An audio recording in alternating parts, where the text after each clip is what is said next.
Sebenarnya saya terima-terima aja kalau misalnya ada beberapa netizen di sana yang mengatakan bahwa saya adalah seorang Apple fanboy.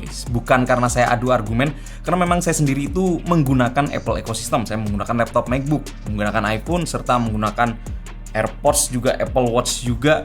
Dan bukan berarti saya itu tertutup terhadap brand-brand lain. Selama brand lain itu memiliki satu hal yang bikin saya penasaran, saya bener-bener open banget. Salah satunya adalah ini, Samsung Z Fold 4. Ini adalah handphone terflagship dari Samsung untuk tahun 2022. Handphone ini saya beli sendiri di hari pertama pre-order dengan harga 24.999.000. Itu artinya ini adalah varian termurah untuk seri Z Fold 4, dan karena saya melakukan pemesanan pada hari pertama, saya mendapatkan beberapa fasilitas seperti diantaranya adalah bonus e-voucher 1,5 juta dan gratis Samsung Care Plus 2 tahun proteksi. Itu artinya saya nggak perlu khawatir menggunakan handphone ini kurang lebih sekitar 2 tahun. Ada sebuah kalimat yang menenangkan hati saya pada pasal dari Samsung Care Plus ini adalah, apabila kami tidak dapat memperbaiki perangkat Anda, kami akan menggantinya dan mengirimkannya langsung ke rumah Anda. Ya, walaupun saya tidak ngarep ada apa-apa sih, cuma itu artinya selama 2 tahun ke depan kan saya harusnya aman-aman aja. Oke, di review kali ini saya tidak ingin membanding-bandingkan dengan harga lain. Duit 25 juta dari handphone ini, wah mending saya beli motor, mending saya ini, saya itu. Enggak ya. Saya akan menjelaskan handphone ini bisa apa aja, kelebihannya apa aja, kekurangannya apa aja. Oke, dimulai dari desain. Secara desain smartphone ini luar biasa ya. Di saat brand lain itu masih terfokus pada handphone yang bentuknya gini-gini aja, tapi Samsung sudah berani memperkenalkan handphone bertipe lipat. Kita tahu bahwa brand lain itu juga sebenarnya punya handphone lipat, tapi mereka itu rata-rata masih berupa prototype aja, belum dijual secara massal. Itulah kenapa pada saat Z Fold 3 itu dikeluarkan dan dijual di harga 25 juta, itu menurut saya itu agak gambling, karena mau nggak mau Samsung seperti trial and error. Mereka pasti ingin melihat apa saja keluhan-keluhan pengguna selama 1 tahun pengguna. Dan itulah kenapa alasan saya membeli Z Fold ini baru pada seri 4. Karena saya yakin kalau misalnya Fold 3 kemarin tuh banyak komplain pasti, dan juga banyak pujian juga. Itu artinya kalau misalnya di Z Fold 3 mereka sudah banyak mengumpulkan informasi, mereka pasti akan melahirkan sebuah handphone sesempurna mungkin berdasarkan masukan-masukan pada Z Fold 3 kemarin itu. Dan kalau misalnya saya bandingkan dengan desain dari pendahulunya yaitu Z Fold 3, saya nggak bisa banyak ngomong karena ini adalah handphone lipat saya yang pertama kali. Memang secara tampilan juga tidak terlalu tampak perbedaan, hanya pada bagian layar luar yang katanya itu lebih luas, serta hinge yang tampak tidak menonjol.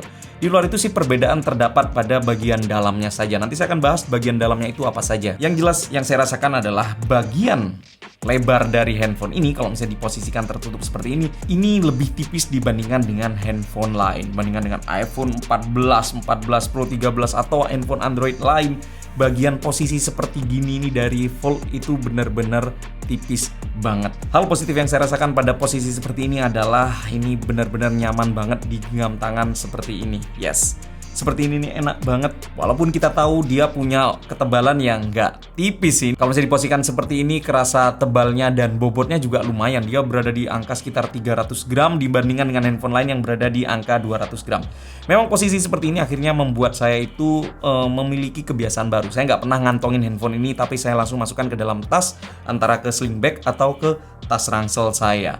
Tapi itu artinya kalau misalnya saya gunakan atau saya pegang seperti ini baik-baik aja. Seringnya sih saya pegang kadang-kadang ya. Dan kalau misalnya kita perhatikan pada saat handphone ini terbuka, kita akan menemukan kris atau lekukan. Itu nggak bisa dihindari. Tapi buat saya sih, ini seperti awal-awal aja kita perhatikan. Tapi begitu sudah menggunakan handphone ini sekitar 2 mingguan lebih, ini benar-benar kayak dilupakan gitu aja. Satu catatan lagi yang perlu saya sampaikan adalah kalau misalnya ditekuk seperti ini, bagian dalam itu masih terdapat rongga. Positifnya adalah kalau misalnya ada debu-debu kecil atau ada batu-batu kecil, itu tidak akan sampai merusak layar. Kalaupun ditutup di posisi tertutup seperti ini, di bagian ujung pangkalnya itu terdapat seperti bantalan yang akan menahan posisi tertutup seperti ini. Dan ya, memang betul kalau misalnya ditekuk, dia bisa diposisikan itu posisinya seperti ini, apapun itu ya. Jadi tidak akan langsung tertarik, kebuka atau ketutup. Jadi ini benar-benar agak solid, keras. Positifnya adalah saya ngerasa handphone ini kerasa premium sih, plus awet harusnya, karena dibuat kayak gini juga enak. buat nonton kayak gini juga enak. Yang saya pilih ini adalah yang berwarna beige. Saya suka banget yang warna ini karena bener-bener kerasa premium dan kerasa mencuri perhatian banget kalau misalnya di kerumunan. Walaupun pada dasarnya saya gunakan case juga untuk penggunaan sehari-hari. Oh ya, untuk case saya salut terhadap Samsung karena mereka memiliki case-case yang cakep sih. Ini yang saya miliki ini adalah yang bisa dijadikan tripod bagian belakangnya, plus di paket pembelian saya juga mendapatkan pensil. Harganya nggak murah memang, 1 jutaan, tapi kan saya mendapatkan voucher 1,5 juta. Itu artinya saya dapat ini secara gratis dan saya bisa beli kepala charger juga yang bisa berdaya sampai 45 watt dengan menggunakan e-voucher itu. Tapi ini build quality-nya bagus banget sih menurut saya. Oke, kemudian tentang layar. Kita tahu bahwa handphone ini punya 2 layar. Di bagian luar biasa disebut dengan screen cover, bagian dalam main screen. Bagian luarnya itu memiliki ukuran 6,2 inch. Dan di layar bagian dalam itu memiliki layar super lega berukuran 7,6 inch. Dulu pada saat saya awal-awal mengenal handphone dari Samsung ini, saya sempat punya pikiran skeptis bahwa paling layar bagian luarnya ini cuma buat asal-asal aja ya. Tapi ternyata enggak, kualitas yang diberikan bener-bener tidak terasa beda bagian dalam dan bagian luar. Bagian luarnya sudah menggunakan Corning Victus Plus, walaupun itu cuma bagian luarnya aja, bagian dalamnya menggunakan layar berbentuk fleksibel kayak gitu, tapi dua-duanya sudah 120 Hz. Sudah bisa menampilkan warna ala Samsung, yes. Dan untuk user experience-nya sendiri, saya punya pengalaman yang luar biasa banget. Buat saya layar bagian luar maupun dalam itu sama-sama berguna. Mau sekedar buka aplikasi sosmed, saya bisa langsung menggunakan layar bagian luarnya. Mau baca tulisan yang lebih lebar, saya pakai layar bagian dalamnya. Dan untuk menikmati konten video seperti YouTube, entah kenapa saya tuh lebih suka menggunakan layar ini. Saya posisikan nonton video itu seperti ini. Nah, yes. Entah kenapa saya lebih suka menikmati konten video itu di posisi seperti ini. Dan ini enak banget. Mungkin karena bagian tepinya nih yang gampang dipegang kayak gini, jadilah itu kenapa saya suka banget nonton video posisinya seperti ini. Dan kalau misalnya saya gunakan untuk bersosial media, misal Instagraman, memang saya harus memahami bahwa layar bagian kanan kirinya ini kerasa agak kepotong dan ini kerasa kayak agak gepeng gitu. Tapi ya udah, itu resiko yang saya terima, dan kalau misalnya gini kan cuma buat lihat-lihat aja sih. Oh ya, saya juga punya sebuah user experience yang entah ini saya aja atau orang lain juga mengalaminya.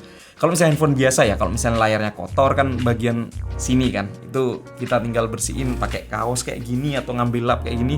Tapi satu hal yang saya rasakan kalau menggunakan layar bagian dalam, ini untuk bersihinnya tuh kadang saya sering lupa. Kalaupun inget, bersihinnya tuh kayak agak susah banget gini. Tapi untungnya pada saat kita membeli pertama kali, bagian dalamnya ini sudah terdapat pelindung layar. Yang tidak memiliki pelindung layar itu ada pada bagian depannya. Saya harus pasang sendiri seharga 200.000 di Samsung Store, tapi saya harus akui kualitasnya bagus karena dia seperti gel gitu, seperti bukan tempered glass, seperti lapisan plastik, tapi bener-bener enak di tangan, bikin kerasa lebih licin lagi kalau misalnya saya gunakan untuk ngetik dan swipe-swipe. Oh ya, Samsung sendiri mengklaim bahwa lekukan pada layarnya, bagian dalam terutama, itu sudah lebih datar dibandingkan dengan pendahulunya.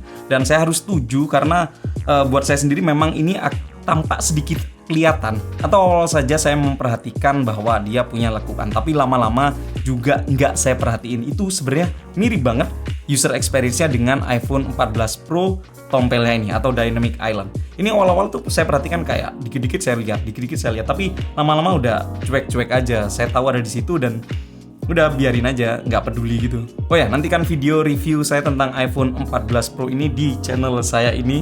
Kalau misalnya kalian ingin mensupport tech reviewer asal Surabaya ini, silahkan subscribe dan tunggu aja review saya tentang handphone ini. Oh ya, masih tentang layar. Sebuah experience yang saya rasakan adalah kalau misalnya handphone ini diposisikan seperti ini, dia akan terasa seperti handphone Android yang ukurannya besar. Nah, seperti ini. Tapi kalau misalnya kita putar orientasinya seperti ini, dia malah menyerupai sebuah tablet. Sebagai bukti adalah kalau misalnya ditampilkan YouTube seperti ini, dia akan menampilkan lebih luas lagi layarnya, atau kemudian kita play video, dia akan tampilannya seperti ini. Beda kalau misalnya seperti ini, nah dia tampilannya full kayak gini. Dan ini berlaku untuk aplikasi apapun, nggak cuma YouTube. Jadi kalau misalnya saya gunakan untuk Netflix kan misal, posisi kayak gini kerasa layarnya kerasa lebih lebar banget. Dan jujur buat saya sih layar ini bener-bener bikin nyaman banget. Baru kali ini saya tuh berada di titik yang tepat. Maksudnya gini, saya biasa menggunakan tablet 11 inch paling nggak. Itu kalau misalnya saya gunakan untuk ngetik, itu ngerasa nggak enak, atau itu saya gunakan untuk nonton, itu kerasanya tuh agak terlalu besar. Bukan terlalu besar, harus saya posisikan agak jaraknya agak jauh gitulah. Tapi buat saya Fold 4 nih kayak posisi seperti ini nih bener-bener pas banget, enak banget di mata. Tapi yang saya heran itu adalah aplikasi Instagram. Entah kenapa Instagram ini seolah-olah tidak ingin support device Android dengan ukuran layar seperti ini. Posisinya pasti seperti ini ya. Kalau memang kita bisa posisikan dia rata kanan, rata kiri, atau di posisi tengah. Tapi ini bener-bener aneh banget, nggak nyaman banget bandingkan dengan TikTok, gimana dia punya tampilan yang full seperti ini. Tapi kalau misalnya kita buka area komen, nah area komen akan berpindah di bagian samping dan videonya di bagian samping kiri. Dan ini bener-bener enak banget. Saya heran kenapa Instagram tidak mau memfasilitasi handphone Android atau tablet Android yang berukuran gede seperti ini. Kemudian secara spesifikasi Z Fold 4 ini sudah menggunakan prosesor generasi terbaru yaitu Snapdragon 8 Plus Gen 1 dengan pilihan storage 256GB, 512GB dan 1TB dengan RAM 12GB. Ya, 12GB untuk semua storage pilihannya. Karena ini adalah prosesor terbaik dari Snapdragon, mau ngapain aja jelas bisa aja. Dengan prosesor ini jelas kita bisa ngegame atau apapun ya, tapi harusnya orang yang membeli handphone ini tujuannya nggak buat gaming sih. Tapi kalaupun ada itu jumlahnya pasti kecil banget. Tapi kalau misalnya kalian membeli handphone ini dengan bertujuan multitasking, ya ini adalah solusinya. Ini benar-benar monster untuk multitasking menurut saya. Dengan layar yang super lebar seperti ini, sudah sewajarnya sih menurut saya kayak Samsung itu jor-joran untuk bisa memaksimalkan layarnya. Buat saya sih ini gimana nggak disebut sebagai monster multitasking. Kalau misalnya ditampilin pop-up seperti ini, kita bisa mengaktifkan 5 aplikasi sekaligus dalam satu layar. Tapi buat saya sendiri sih itu aneh kalau misalnya menggunakan 5 pop-up screen sekaligus, itu nggak usable, kotaknya kecil-kecil. Buat saya paling masuk akal itu minimal atau maksimal 3 lah. Tapi yang paling sering saya gunakan itu adalah 2 aplikasi sekaligus kebagi layar kanan dan kiri. Ini bener-bener enak banget. Dan yang membuat saya nyaman untuk bermultitasking adalah kalau misalnya ingin membuka 2 aplikasi sekaligus, yang perlu saya lakukan adalah saya buka aplikasi pertama, setelah itu swipe 2 jari di bagian tepinya ini, lalu aplikasi pertama langsung geser ke sebelah kanan dan kita bisa langsung memilih aplikasi apa yang akan kita buka selanjutnya di sebelah kirinya. Dan ini benar-benar nikmat sih. Walaupun fitur ini tidak secara default bisa kita aktifkan, kita harus masuk ke setting dulu, kemudian advanced features, labs, dan aktifkan swipe for split screen. Ya, itu adalah hal yang harus kita lakukan saat kita ingin mengaktifkan fitur tersebut. Tapi di antara semua fitur multitasking yang ada pada Z Fold 4 ini adalah fitur dock yang ada pada bagian bawahnya. Z Fold 3 nggak punya, Fold 4 punya. Menurut saya ini adalah langkah cerdas dari Samsung supaya kita bermultitasking itu lebih mudah lagi. Ini memang kalau misalnya saya lihat mirip banget dengan dock pada MacBook. Tapi kalau misalnya kita lagi tidak ingin berbagi layar seperti split screen, kita benar-benar pengen satu full screen seperti ini aja, mau berpindah aplikasi tinggal tekan aja docknya dan itu tinggal berganti-ganti. Itu bisa kita atur di halaman depannya mau yang ditampilin docknya itu mana aja. Asli ini terbaik menurut saya. Dan untuk penggunaan saya sendiri, baru kali ini saya benar-benar hanya mengandalkan sebuah smartphone untuk segala produktivitas saya, untuk memenuhi kebutuhan saya sebagai konten kreator, tech reviewer di YouTube yang bahas teknologi. Saya nulis cuma pakai tablet ini aja. Ya, baru kali ini saya akhirnya bisa bener-bener nulis menggunakan tablet. Saya biasanya nulis di Google Docs seperti ini. Review Z Fold 4 ini skripnya saya tulis di tablet seperti ini dan ini bener-bener enak banget. Saya sempat ngobrol sama Om Deddy Jagat Review dan dia bilang memang semakin lebar layar semakin nyaman buat ngetik. Posisi keyboard saya posisikan seperti ini, tersplit kanan kiri, tapi ini sudah secara default. Kalaupun kalian nggak nyaman dengan posisi itu, bisa di fullkan seperti ini, full keyboard seperti biasa, atau bisa juga kepisah atau jadi kecil seperti ini. Tapi buat saya sih, saya lebih suka posisi split keyboard. Karena mungkin posisi jari jempol saya yang tidak terlalu panjang ya. Jadi saya posisi kayak gini ini udah enak banget. Itu bener-bener saya nulis. Yes. Dan karena saya nulis pakai sebuah handphone, itu artinya saya bisa nulis kapan aja, di mana saja. Saya bisa nulis di coffee shop pada saat antri ngambil kopi. Saya bisa nulis pada saat saya nunggu antrian ke dokter gigi, atau saya lagi nunggu mobil dimandiin, saya bisa sambil nulis, dan itu artinya saya semakin produktif dan itu enak banget. Satu hal lagi yang saya rasakan adalah saya benar-benar terbantu dengan layar lebarnya untuk membuka file Excel atau PDF yang biasanya saya gunakan untuk membaca brief kerjasama dengan brand, atau saya ingin tanda tangan langsung di situ, ini bener-bener bisa dilakukan banget. Tuh enak-enak banget, serius. Baru kali ini saya ngerasakan betapa nikmatnya punya layar lebar pada sebuah handphone yang bisa kita bawa sehari-hari, tapi di satu sisi juga bisa se-portable ini untuk kita masukkan kantong atau masukkan tas. Berikutnya untuk kamera. Secara garis besar memang kamera bukan yang dijual banget oleh Samsung, tapi memang handphone ini mengalami upgrade dari seri Fold 3 dan spesifikasinya seperti ini. Saya rasa memang bukan yang terbaik ya, karena beberapa kondisi juga dynamic range-nya tidak seperti HP yang dijual banget fitur kameranya. Saya gunakan untuk memfoto kayak gini, kadang langitnya itu tidak sebiru itu atau objeknya tidak seterang itu. Beda banget dengan handphone flagship lain yang bener-bener menjual kamera seperti S22 Ultra atau iPhone 14 Pro. Tapi bukan berarti jelek, menurut saya ini bagus-bagus aja, cukup lah untuk level flagship, tidak mengecewakan. Catatan yang bisa saya sampaikan adalah telelens pada handphone ini baru bisa kepake itu kalau misalnya kita zoom 10 kali. Kalau misalnya kalian lihat di pilihan kamera, 3 kali telelens sebenarnya itu yang digunakan bukan kamera telenya, melainkan kamera utamanya. Jadi itu benar-benar hanya digital zoom aja. Tapi untuk saya gunakan fitur portrait seperti ini hasilnya oke sih, tidak mengecewakan banget. Untuk video memang dia bisa merekam sampai 8K, tapi siapa yang pakai 8K, nggak penting. Tapi kalau misalnya kalian ingin memposting video ke Instagram Story, saya sarankan kalian melakukan perekaman itu ke Full HD 60 fps aja. Karena hasilnya bakal cakep banget seperti ini, bener-bener smooth. Bahkan ini melebihi handphone yang katanya itu kalau misalnya mau upload di sosmed harus pakai ini gitu. Enggak sih. Kalau misalnya ini juga oke banget nih, di Instagram Story bagus banget 60 fps-nya. Hal lain yang bisa saya sebutkan, portnya USB-C 25 watt, kemudian bisa wireless charger 15 watt, kemudian kapasitas baterainya sendiri 4400 mAh, tapi karena dia sudah menggunakan Snapdragon 8 Plus Gen 1, ini lebih awet dibandingkan Fold 3 kata orang. Tapi yang saya rasakan adalah ini benar-benar saya bisa pakai seharian tanpa khawatir. Kalau misalnya mau yang ngecas juga, walaupun dia tidak disertakan kepala charger, tapi karena saya menggunakan e-voucher tadi, saya belikan aja uang sisanya itu ke kepala charger 45 watt dari Samsung ini. Walaupun dia cuma ngecasnya 25 watt sih, tapi ya udahlah. Kemudian SIM tray, dia double SIM card nano, jadi kita bisa gunakan satu untuk nomor utama, satu lagi bisa digunakan untuk paket internet aja. Itu kita ada opsi itu. Walaupun kita tidak bisa lagi mengupgrade storage menggunakan micro SD eksternal. Yes. Itu adalah hal-hal yang perlu kita ketahui terhadap Samsung Z Fold 4 ini. Sebagai kesimpulan, handphone ini memang sebenarnya menurut saya ini adalah handphone para bos ya, yang suka multitasking. Bener-bener kebantu banget berkat layarnya yang berukuran seperti ini. Tapi satu hal menurut saya yang tidak bisa dibantah adalah Samsung Z Fold 4 itu adalah handphone yang berhasil mengambil tahta dari iPhone sebagai handphone untuk tampil beda, tampil istimewa, tampil bener-bener mencuri perhatian banget. Kalau misalnya dibandingkan dengan ini, iPhone 14 Pro, dari belakang ini sudah sangat umum sekali bahwa ini adalah handphone boba yang sudah ada beberapa generasi dari sejak 11, 12, 13, 14, 4 tahun bentuknya kayak gini.